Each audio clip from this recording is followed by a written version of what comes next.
vision wavering. God, what if he died? I shook my head.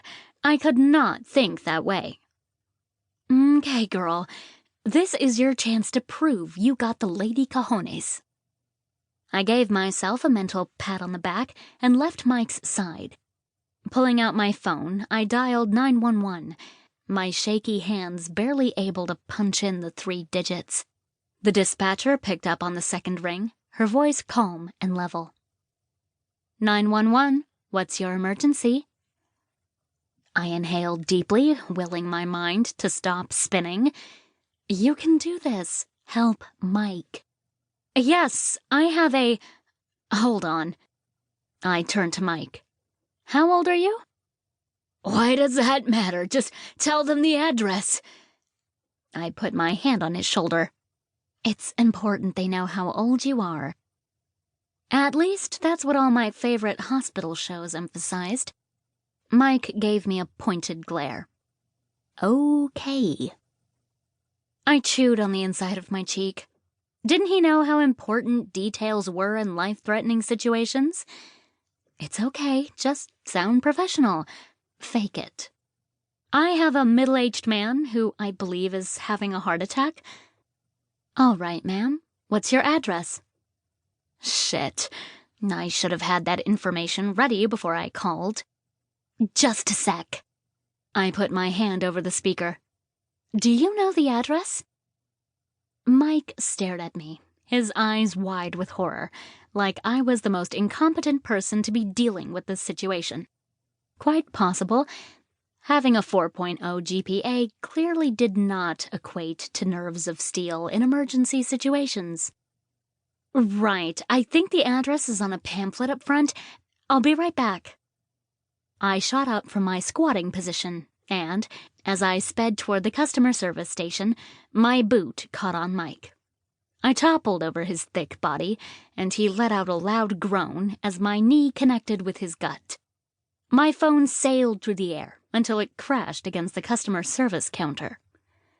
Shit, Mike hissed. I scrambled to my feet and went back to his side. Oh my God, I'm so sorry. I tried to dust off the mark my shoe left on his uniform, but he brushed me off. Damn it, Jules, get me an ambulance. Right, sorry. I wiped my sweaty palms against my pants and went to grab my phone. Tears pooled in the corners of my eyes. Did I have to be such a screw-up right this second? I mean, I had another 7 hours left in the day. It would be much appreciated, by Mike and me, if I could cash in the bumbling nervous crap after I got off work. Sweet baby cheeses. Get it together? My coworker was having a heart attack, and I was the one having a mental breakdown. No time for that. He needed help, and quick. Squashing down those thoughts, I beelined it to my phone and pulled it together long enough to rattle off the address I found on the back of a printer protection plan pamphlet. The dispatcher assured me an ambulance was 5 minutes out. Good. The faster we got him out of here, the better chances he'd have at a full recovery. Even though my pulse hammered like I was going into cardiac arrest, and my mind raced 1,000,000 miles a minute, I needed to hold it together. This was going to be my life in 5 years. Hopefully the jittery factor would diminish with a med school degree.